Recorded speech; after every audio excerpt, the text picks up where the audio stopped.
Programa Luz Sideral, nossa reflexão semanal a serviço do bem-estar do ser humano e dos espíritos eternos. Edição comemorativa número 50. Reflexão do dia: quanto mais servimos nosso semelhante, mais ampliamos nosso poder espiritual. O contrário disso, mais nos tornamos escravos do nosso egoísmo. Dentro da série Evangelho e Apocalipse como Filosofia de Vida, programa número 11. Apresentado por mim, Ataíde Alves, com a participação de amigos da Luz Sideral e da grande audiência na Terra e nas moradas celestiais. Muito bem, amigos ouvintes, comemorando a 50ª edição do nosso Luz Sideral, damos continuidade ao estudo da saga heróica do Evangelho e do Apocalipse do Cristo de Deus nos corações e nas almas bem formadas, que têm sede de conhecimento universal, buscando sempre o progresso moral e espiritual, com o Mestre dos Mestres, quando afirma que ninguém vai ao Pai, ou seja, à perfeição, senão por mim. Então, sendo Jesus modelo de ascensão para a perfeição, estamos refletindo nesta série sobre os seus eternos ensinamentos pela ótica da filosofia universica, em busca sempre da verdade que ilumina, conforta, liberta, até atingirmos aí a perfeição, sendo um com o todo, integrando-se nas forças que dirigem o cosmos infinito. Mas é muito difícil, o caminho é longo, sim, mas toda a grande jornada, todo o caminho longo, tem sempre os seus primeiros passos, não é mesmo? O programa Luz Sideral propõe sempre uma boa reflexão para o progresso espiritual de todos. E, é claro, da reflexão temos que partir para a ação, atitude, pensamento renovado, mudança de paradigmas, renovação interna por decisão própria, individual de cada um, e pode-se visualizar o caminho como Jesus o fez. Ele mesmo disse: eu sou o caminho, a verdade e a vida. Todavia, o start, a iniciativa, está dentro de nós. Então, seguir este caminho rumo ao equilíbrio, à harmonia com as leis da natureza, é decisão particular de cada um. Não tem jeito, meu irmão, minha irmã, a decisão é sua, é só sua. O livre-arbítrio garante esta escolha. Mas a questão é avançar ou estagnar. Então, avançamos no 11º programa desta série e hoje vamos estudar e refletir sobre o capítulo 4 do Apocalipse do Cristo, o último livro que encerra a Bíblia Sagrada com chave de ouro, pois ele revela os segredos da Terra e do Universo.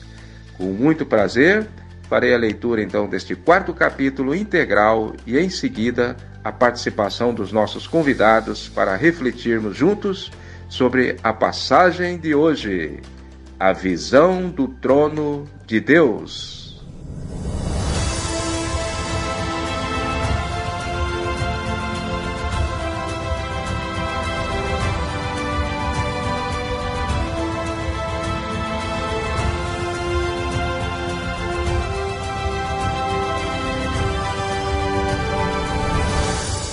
Depois destas coisas, olhei, e eis não somente uma porta aberta no céu, como também a primeira voz que ouvi, como de trombeta, ao falar comigo, dizendo-me: sobe para cá, eu te mostrarei o que deve acontecer depois destas coisas. E logo fui arrebatado em espírito, e eis que um trono estava posto no céu, e um assentado sobre o trono. E o que estava assentado no trono é semelhante à pedra de jaspe e de sardônico. Ao redor do trono há um arco-íris que se assemelha a aspecto à esmeralda. Ao redor do trono há também 24 tronos, e assentados sobre os tronos, 24 anciãos, vestidos de vestiduras brancas, e sobre as suas cabeças coroas de ouro. E do trono saem relâmpagos e trovões e vozes, e diante do trono ardia 7 lâmpadas de fogo, as quais são 7 Espíritos de Deus. há diante do trono um mar de vidro, transparente, semelhante ao cristal, e também no meio do trono e à volta dele 4 seres viventes, cheios de olhos por diante e por detrás. O primeiro ser vivente era semelhante a um leão, e o segundo semelhante a novilho, e o terceiro tem o rosto como de homem, e o quarto ser vivente era semelhante a uma águia quando está voando. E os 4 seres viventes, tendo cada um deles respectivamente 6 asas, e cheios de olhos ao redor e por dentro, não têm descanso nem de dia nem de noite, proclamando: Santo, Santo, Santo é o Senhor Deus, o Todo-Poderoso, aquele que era e que é e que há de vir. Quando esses seres viventes davam glória e honra e ações de graças ao que estava sentado no trono, ao que vive pelos séculos dos séculos, os 24 anciãos se prostraram diante daquele que se encontra sentado no trono e adoraram ao que vive pelos séculos dos séculos e depositavam suas coroas diante do trono, proclamando: Digno és tu, Senhor e nosso Deus, de receber a glória, a honra e o poder, porque tu criaste todas as coisas e por tua vontade vieram a existir e foram criadas.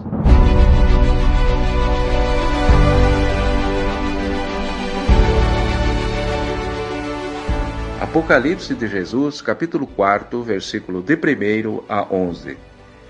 Que extraordinária força recebemos só em ler o Apocalipse do Cristo, que é o livro da misericórdia de Deus para com toda a humanidade, não é mesmo, meus irmãos?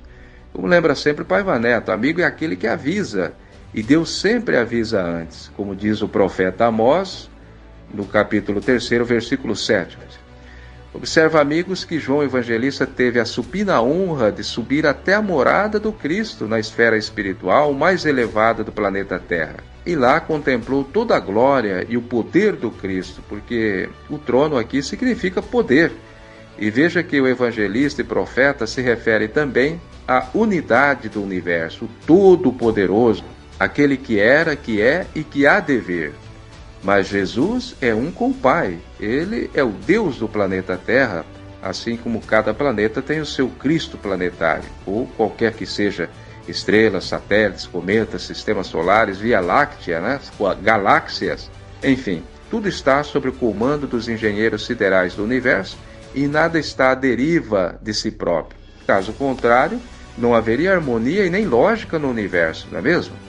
Isso é matemático, é filosófico. Se há harmonia, é porque existe um controle. Bom, mas voltando ao estudo do capítulo 4 do Apocalipse, a visão do trono de Deus, eu vou convidar agora o prezado amigo e irmão em humanidade, o livre pensador, Odair Tonin. Obrigado, Odair. Ataíde e ouvintes desta reflexão semanal, que prazer, que emoção poder participar da 50ª edição do Luz Sideral, o que já se tornou uma referência na internet de boa reflexão em torno dos mais diversos temas de interesse geral e particularmente daqueles que apreciam uma filosofia universalista, independente, que não se preocupa com bandeiras, mas com bons ensinamentos de quem quer que seja. E ao meu ver, aí está o verdadeiro sentido do ecumenismo abrangente e total.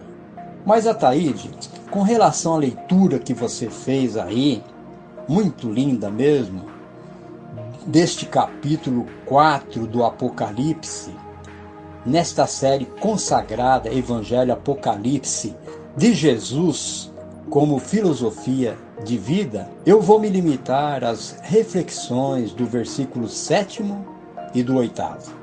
O primeiro ser vivente era semelhante a um leão, e o segundo semelhante a novilho, e o terceiro tem rosto como de homem, e o quarto ser vivente era semelhante a uma águia, quando está voando.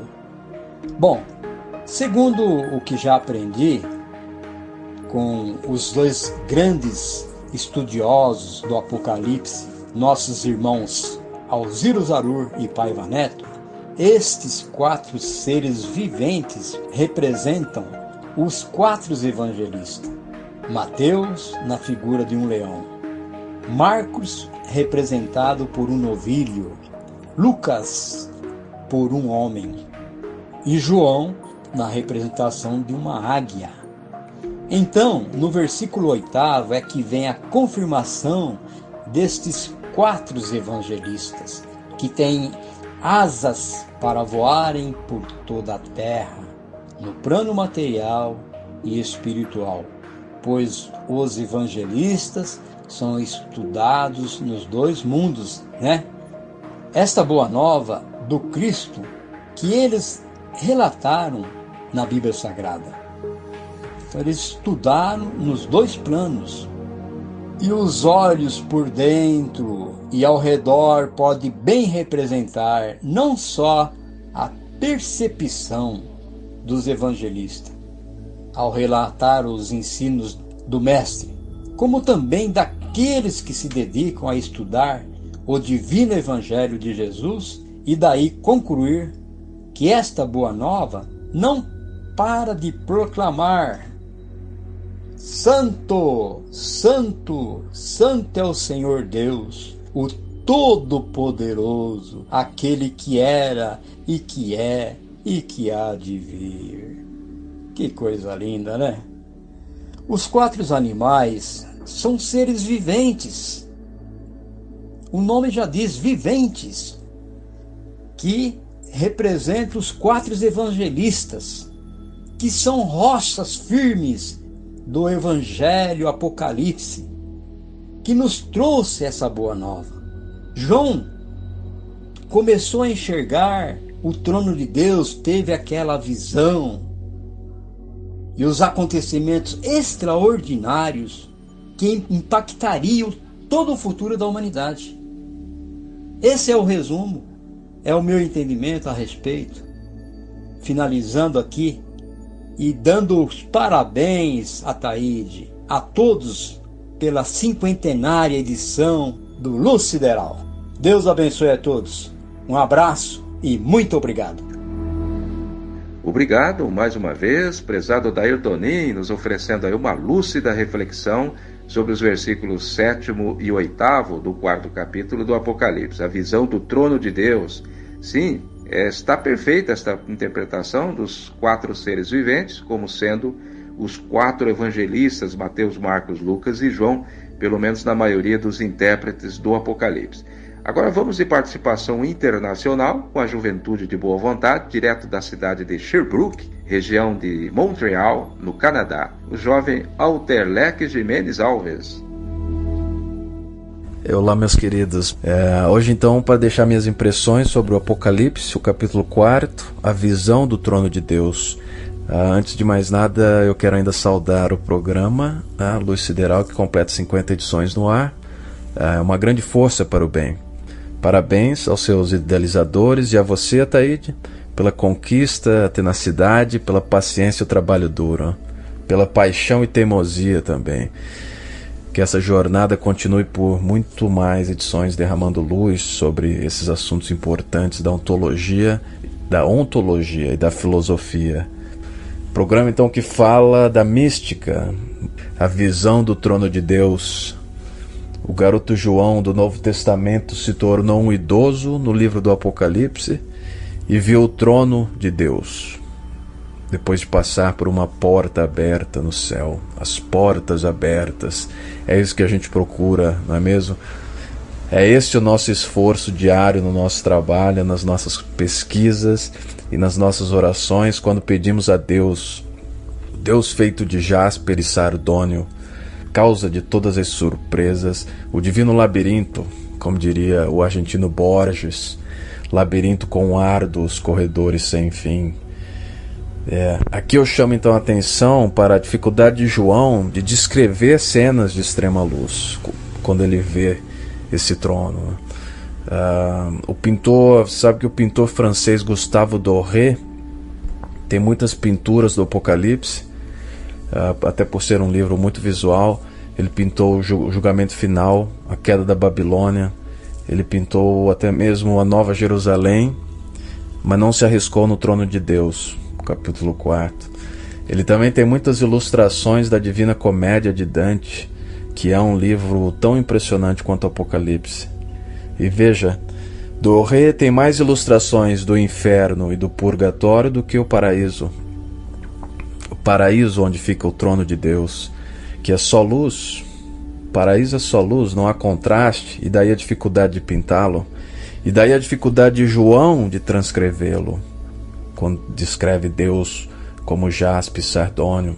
Eu quero ainda aludir então para o entorno do trono de Deus, com 24 outros tronos, o caráter democrático de Deus, com pesos e contrapesos, o controle do poder pelo próprio poder, como imaginou Montesquieu, um iluminista, no livro O Espírito das Leis, um livro de 1748. É interessante notar que os tronos são do mesmo tamanho, não há distinção de tamanho nos 25 tronos descritos. Por fim, eu ainda passo uma canetinha amarela no texto para realçar as coroas de ouro na cabeça desses 24 anciãos. João viu 24 anciãos com cabeças luminosas. São estadistas por excelência, são estadistas por paixão, são anciãos, vetustos, mas bem pensantes, pessoas afiadas, né? Eu falei então do Deus brilhante, como jasper e sardônio, que é de uma iluminescência difícil de escrever, sendo que nesse mundo precisamos não só da luz, mas também da sombra para olharmos. Doré que o diga quando vemos suas ilustrações da Divina Comédia. Também o caráter democrático do trono, o controle do poder pelo próprio poder, como queriam os iluministas, como escreveu Montesquieu em O Espírito das Leis. E por fim, a excelência dos estadistas nesses tronos, como com cabeças brilhantes. Então essa é a minha participação, um abraço a todos. Mais uma vez, parabéns a você, Ataíde, e ao André, parabéns pelas 50 edições e que muitas mais venham para excitar nossas mentes.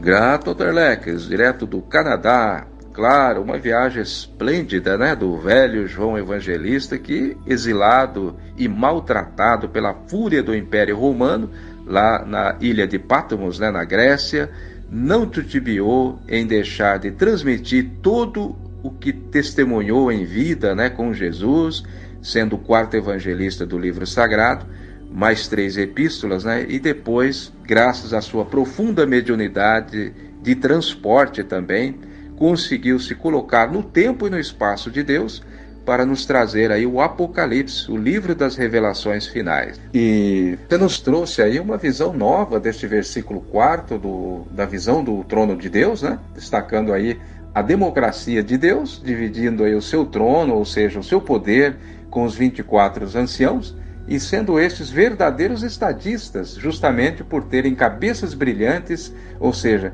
serem espíritos de alta elevação espiritual e moral. Muito bem, então vamos finalizar as participações de hoje com a reflexão sempre bem calibrada e equilibrada do incansável estudioso e pesquisador dos livros filosóficos e sagrados de todo o mundo, o nosso preclaro amigo André Basso. É com você.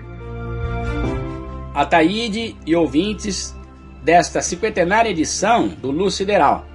Eu parabenizo também o programa por esta marca, mas isto é só o começo. Saúdo também os irmãos Odair Tonin, de São Paulo, e Altelex Alves, que falou direto do Canadá, que legal.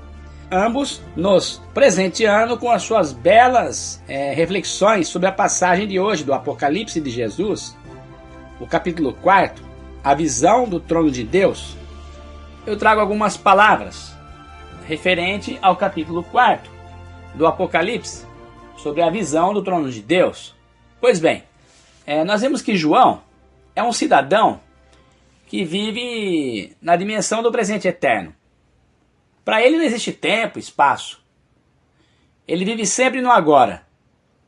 A porta que ele vê significa o acesso ao mundo atemporal, extrafísico, nós podemos chamar de espiritual. O que João viu foi a assistência do governo celeste e sua verdadeira organização.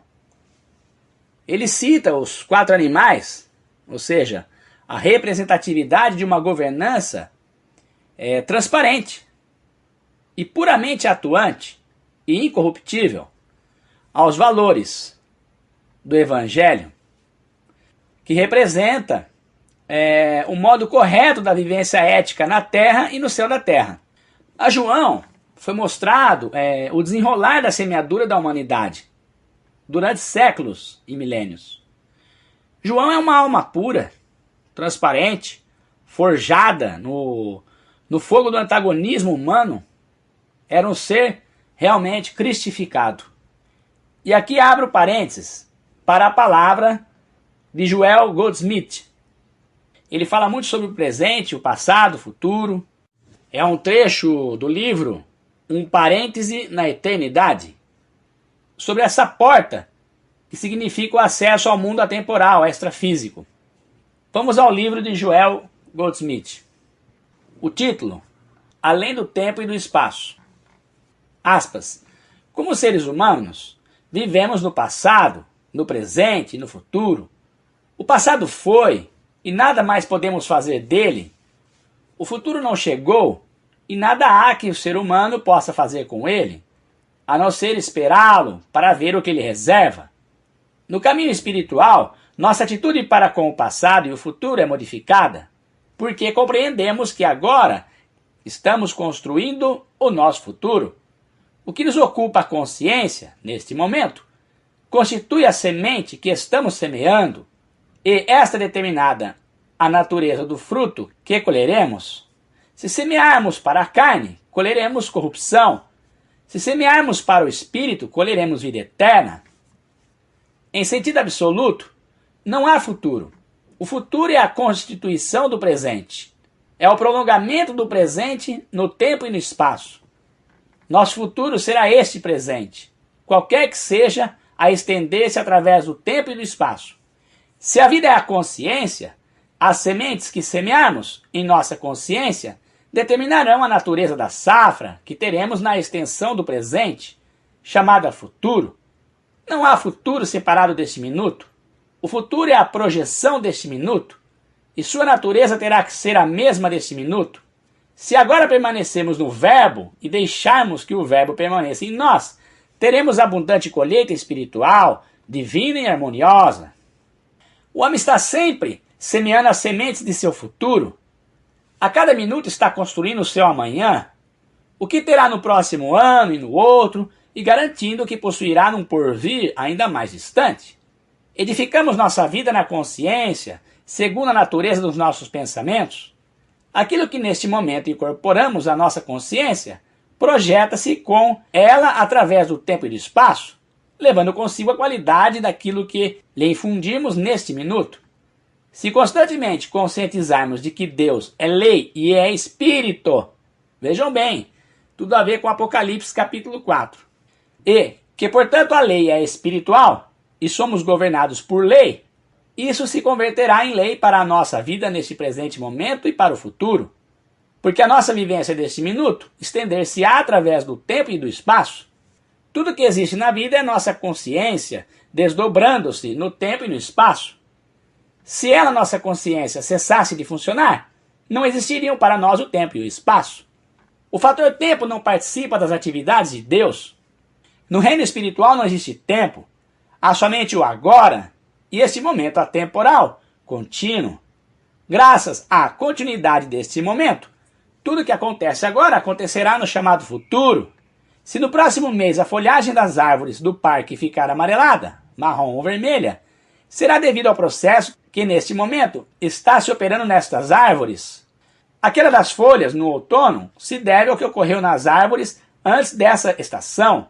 O que sucede na consciência de alguém neste momento determina quais serão as suas condições daqui a 1 hora, 1 dia, 1 semana. Deus está operando nesse minuto e por isso acontecerá algo no minuto seguinte, pois esse minuto é sempre a continuação do minuto anterior. Qualquer que seja a atividade do Espírito que esteja se processando agora, ela determina a atividade que haverá no universo daqui a 1 segundo.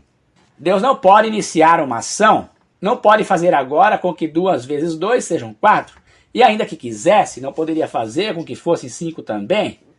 O que é 2 vezes 2 está determinado desde o começo dos tempos. Deus é, e a única vez que Ele é agora. Deus é sempre agora, e este ser de Deus é incessante, na continuidade do agora. O reino de Deus é sempre agora.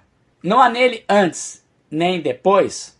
Não há, por exemplo, 15 minutos antes, nem 15 minutos depois. Todo momento que desperdiçarmos a viver no passado é um momento de vida sem Deus. Deus nada pode fazer quanto ao passado, porque Deus não está no passado. Deus está aqui. Deus é agora. O lugar onde estou é Terra Santa, agora. Se ocorrer alguma coisa no que chamarmos futuro, entre aspas, terá que ser uma continuação da presença de Deus agora.